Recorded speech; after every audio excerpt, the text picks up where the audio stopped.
Taurus pt-22.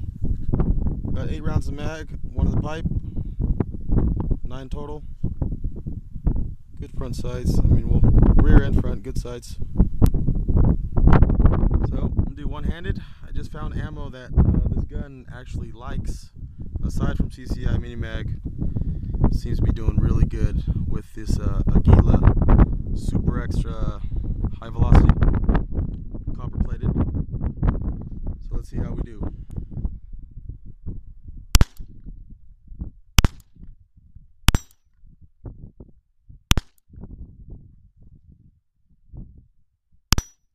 Kind of hard one-handed.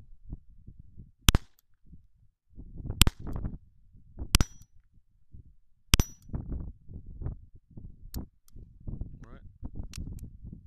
Empty. Nothing in the mag. So the Aguila copper plated nose, round nose, super extra high velocity, runs really good in this gun, and the CCI mini mags. No lead nose. You don't want to run lead nose through this.